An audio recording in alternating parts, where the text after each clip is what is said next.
Steve Harvey had been hosting Family Feud for over 14 years, and in that time, he had welcomed thousands of families onto his stage.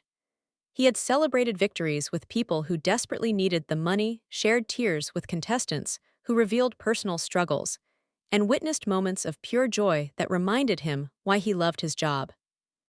But on this cold February afternoon in 2025, as he prepared to tape another episode, Steve had no idea that he was about to meet someone whose story would shake him to his core and force him to confront the kind of unimaginable tragedy that tests everything we believe about strength, resilience, and the human capacity to endure. What started as a routine game show taping would transform into one of the most profound and emotionally devastating moments in television history, a reminder that behind every smiling face can be a story of loss, so staggering that it changes how we think about courage and survival. Before we explore this heartbreaking story of tragedy, resilience, and the power of family in the face of devastating loss, if you believe that some stories need to be heard because they remind us what true strength looks like, make sure to hit that like button and subscribe to our channel so you never miss these powerful moments that show the depth of human courage in the face of unthinkable circumstances. The Morrison family from Portland, Oregon stood on the Family Feud stage ready to compete, and at first glance they appeared to be exactly what producers looked for in contestants. They were energetic, enthusiastic, and clearly excited to be there. Leading the family was 36-year-old Sarah Morrison, a woman whose bright smile and positive energy seemed to light up the entire studio. Standing beside Sarah were four people she introduced as her family: her Aunt Linda, her Uncle Frank, her cousin Jessica, and her longtime friend Rachel, who Sarah explained was like a sister to her. The group had a warmth and closeness that made them immediately likable, the kind of family unit that audiences would root for regardless of how well they played the game. What nobody in that studio knew, what Sarah had deliberately chosen not to reveal in her application or pre-show interviews, was that the people standing beside her represented the only family she had left after a tragedy so devastating that most people could not have survived it emotionally intact. Sarah Morrison had grown up in a large, loving family in Portland. She was the middle of 5 children, with 2 older brothers and 2 younger sisters, raised by parents who had created a home filled with laughter, support, and unconditional love. The Morrison household had been the center of their neighborhood, the place where everyone gathered for holidays, where friends were always welcome, and where Sarah had learned that family was not just about blood relations, but about the people who showed up for you no matter what. Sarah had married her high school sweetheart Daniel when she was 23, and together they had 3 beautiful children, 2 daughters and a son, who ranged in age from 7 to 12. Sarah's life had been full and blessed, built on a foundation of family connections that she had always taken for granted would last forever. She could not have imagined that within the span of 18 months, almost everyone she loved would be taken from her, in a series of tragedies so improbable and devastating that they seemed impossible to comprehend. The first tragedy had struck on a sunny morning in June 3 years earlier. Sarah's parents had been driving to their lake house for what was supposed to be a relaxing weekend when their car was hit by a drunk driver who ran a red light at 70 miles per hour. Both of Sarah's parents had been killed instantly. The grief that followed was overwhelming for Sarah and her siblings, but they had supported each other through the shock and pain, believing that their family bond would help them heal from the loss. Sarah's husband Daniel had been her rock during those terrible months, holding her when she cried, caring for their children when she could barely function, and reminding her that life would eventually feel bearable again, even though it seemed impossible in the immediate aftermath of such devastating loss. 8 months after losing her parents, Sarah's world shattered again. Her oldest brother Michael, who had been struggling with depression since their parents' death, took his own life in his apartment. He left behind a note expressing his love for his family, but explaining that he could not bear the weight of grief anymore, that every day without their parents felt like drowning, and that he hoped they would forgive him for choosing to end his pain. The family was devastated beyond words. Sarah felt responsible, wondering if she had missed signs, if she could have done more to help her brother, if her own grief had made her blind to how much he was suffering. The loss of Michael so soon after losing their parents created a kind of compounded grief that seemed impossible to process or survive. The tragedies continued with relentless cruelty. 4 months after Michael's death, Sarah's younger sister Amanda was diagnosed with an aggressive form of brain cancer. Despite intensive treatment, radiation, chemotherapy, and multiple surgeries, Amanda died just 6 months after her diagnosis, leaving behind a husband and 2 young children. Sarah had spent those 6 months splitting her time between caring for her own family and supporting Amanda through her illness, watching her vibrant younger sister deteriorate, lose her hair, her strength, her ability to speak clearly, and finally her life. The grief was so overwhelming that Sarah felt like she was moving through the world in a fog, going through the motions of living while feeling completely numb inside. Then came the tragedy that would break Sarah in ways she did not know were possible. 15 months after Amanda's death, Sarah's husband Daniel and their 3 children were returning from a soccer game when their minivan was struck by a semi-truck whose driver had fallen asleep at the wheel. The accident was catastrophic. Daniel and their 12-year-old daughter Emily died at the scene. Their 10-year-old daughter Sophia died in the ambulance on the way to the hospital. Their 7-year-old son Jacob survived long enough to reach the emergency room, and Sarah had been able to hold his hand and tell him she loved him before he slipped away 3 hours after the accident. In the span of a single afternoon, Sarah lost her husband and all 3 of her children, everyone who had been at the center of her daily life, everyone who had given her a reason to keep going through all the previous losses. The year that followed was something Sarah would later describe as existing rather than living. She had moved through the days in a state of profound shock and grief that made normal functioning almost impossible.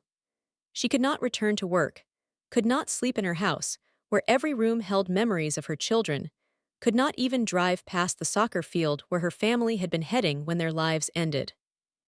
Her remaining siblings, her younger brother Thomas and her other sister Jennifer, tried to support her, but they were dealing with their own overwhelming grief at the loss of their nephew and nieces, their brother-in-law, and the compounded weight of all the family members they had lost in such a short time. Sarah's Aunt Linda and Uncle Frank, her mother's siblings, had essentially moved Sarah into their home, creating a safe space where she could grieve without having to pretend to be okay, where she could cry or sit in silence or rage against the unfairness of losing so much. Approximately 6 months after losing her husband and children, Sarah received news that added another layer of tragedy to her already unbearable situation.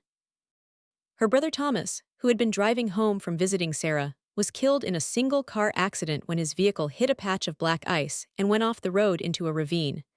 The police determined that he had died instantly and had not suffered, but for Sarah this information provided no comfort. She had now lost both of her brothers, both of her sisters, her parents, her husband, and all 3 of her children. Of her immediate family, that had once numbered 11 people including herself, only she and her remaining sister Jennifer were left alive. The statistical improbability of losing so many close family members in such a short time was staggering. Grief counselors told Sarah that what she was experiencing was extraordinarily rare, a concentration of loss that most people would never have to endure in an entire lifetime. The final unbearable loss came 8 months later. Jennifer, who had been Sarah's last remaining sibling and her primary source of support and understanding, was diagnosed with a rare and aggressive form of leukemia. The doctors tried multiple treatment approaches, but the cancer was resistant to everything. Jennifer died 4 months after her diagnosis, leaving Sarah completely alone, the sole survivor of a family that had been destroyed piece by piece by an impossible series of tragedies. Sarah was 35 years old, and in the span of just under 3 years she had buried her parents, all 4 of her siblings, her husband, and her 3 children. 9 people who had been the foundation of her existence were gone, and Sarah was left to navigate a world that felt empty and meaningless without them. In the aftermath of losing Jennifer, Sarah fell into a depression so deep that her Aunt Linda and Uncle Frank feared she might not survive it. She stopped eating, stopped getting out of bed, stopped engaging with the world in any meaningful way. She told her therapist that she did not want to die but also could not find a reason to live, that every person she had loved was gone, and that she felt like a ghost moving through a world she no longer belonged to. Her therapist worked with her intensively, helping her process the magnitude of her losses, helping her understand that surviving when everyone you love has died does not mean betraying their memory, and helping her slowly find small reasons to continue living even when living felt impossible. The turning point in Sarah's recovery came from an unexpected source. Her cousin Jessica, the daughter of her Aunt Linda and Uncle Frank, had given birth to a baby girl and had asked Sarah to be the godmother. Holding that tiny infant, looking into her innocent eyes, Sarah had felt something crack open inside her. A small opening that let in the first light she had felt in months. The baby represented life continuing, family persisting, and the possibility that love and connection could exist even after devastating loss. Sarah began to slowly re-engage with the world, attending therapy religiously, joining a grief support group for people who had lost multiple family members, and gradually building a life that honored the people she had lost while also acknowledging that she was still alive and had to find a way to live. 2 years after losing her last sibling, Sarah had reached a place of fragile stability. She would never be the same person she had been before the tragedies, and she carried grief that would be with her for the rest of her life. But she had found ways to function, to experience moments of joy, and to build connections with the family members who remained. Her Aunt Linda and Uncle Frank had become her surrogate parents, providing unconditional support and love. Her cousin Jessica had become like a sister, and Sarah had developed a close bond with Jessica's daughter, finding purpose in being present for this child in ways her own children would never experience. Her friend Rachel, who had been Sarah's closest friend since childhood, had stood by her through every loss, showing up day after day with patience and love that asked nothing in return. When Rachel suggested that they apply to be on Family Feud as a family unit, Sarah's initial reaction had been to refuse. The idea of being on television, of being happy and enthusiastic and playing a game, felt wrong given everything she had lost. But Rachel had persisted, arguing that Sarah's family, the people who had saved her life through their love and support, deserved to have a fun experience together, that creating new memories was not the same as forgetting the people who were gone, and that sometimes healing required doing things that felt uncomfortable or wrong at first. Sarah had eventually agreed, partly because she loved the people who were asking, and partly because she knew her therapist would say that challenging herself to engage with life was an important part of her continued recovery. As Steve Harvey began the game with his usual energy and humor, the Morrison family played well. Sarah answered questions quickly and accurately, drawing on the intelligence and quick thinking that had always been her strengths. Steve noticed that despite her enthusiasm, there was something in Sarah's eyes that suggested depth and pain, a quality that made him pay closer attention to her even though he could not have articulated why. During a commercial break, Steve approached Sarah and asked how she was doing, making the kind of small talk that helped contestants feel comfortable. Sarah smiled and said she was doing great, that she was having fun, and that she was grateful to be there with her family. Steve nodded but felt that something was not being said, that there was a story beneath the surface that Sarah was choosing to keep private. The moment that changed everything came during the fourth round of the game. The question appeared on the board asking contestants to name something you wish you could do one more time with someone you have lost. Sarah buzzed in without hesitation and said, "See my children," her voice catching slightly on the word children. The answer was on the board as the number one response, and the audience applauded as they always did for good answers, but Steve paused. Something about the way Sarah had answered, the emotion barely contained in her voice, the use of plural children rather than singular, made him look at her more carefully. Without thinking about whether it was appropriate for the show, Steve asked a question that was purely personal rather than game-related. He looked at Sarah and said gently, "How many children did you have?" The studio fell completely silent. Sarah stood very still for a moment, and everyone could see her making a decision about whether to answer honestly or deflect. Finally, she looked directly at Steve and said quietly, "I had 3 children. They died 2 years ago in a car accident along with my husband." Steve's expression changed immediately from curious to shocked. He set his cards down on the podium and took a step towards Sarah, his natural instinct for entertainment completely abandoned as he processed what he had just heard.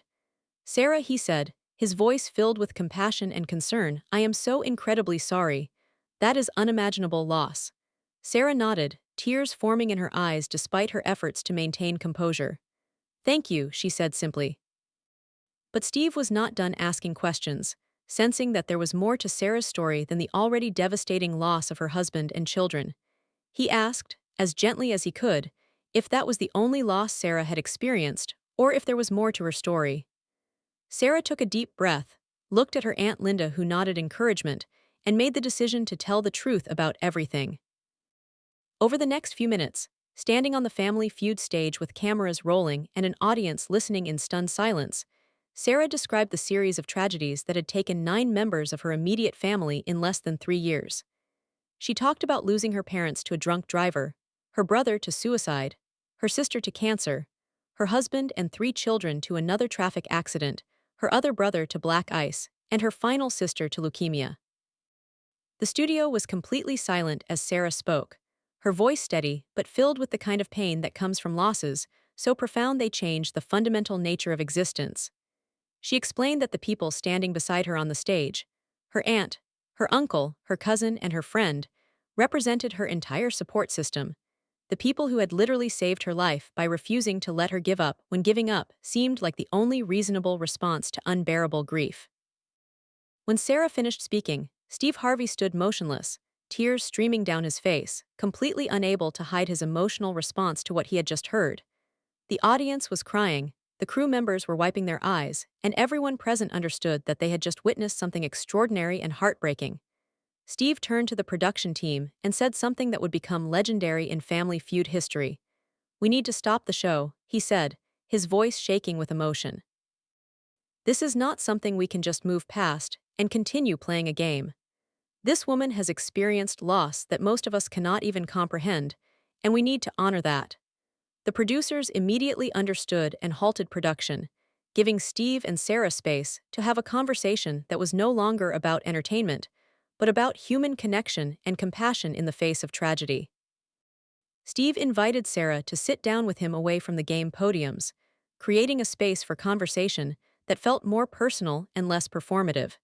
He asked Sarah how she was able to stand on that stage and smile, how she found the strength to continue living after losing everyone she loved, how she got through each day carrying grief that would have destroyed most people.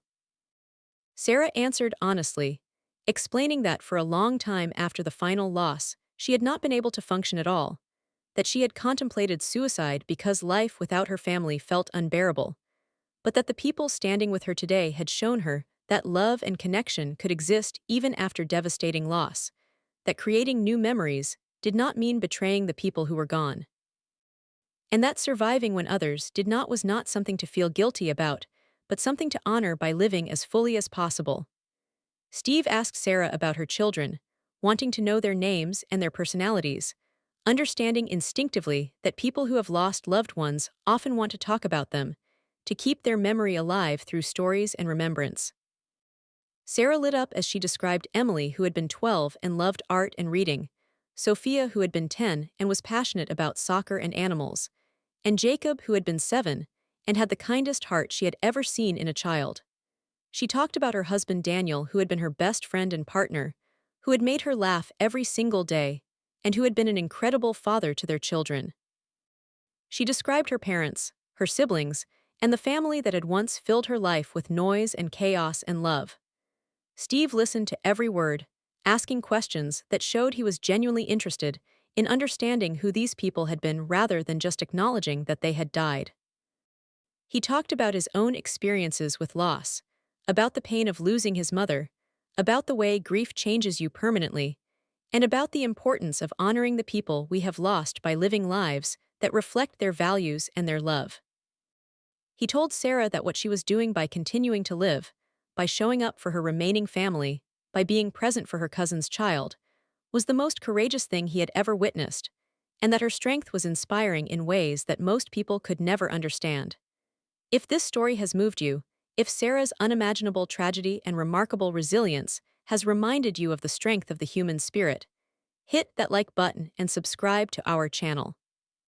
Share this with someone who needs to remember that even after devastating loss, it is possible to find reasons to continue living.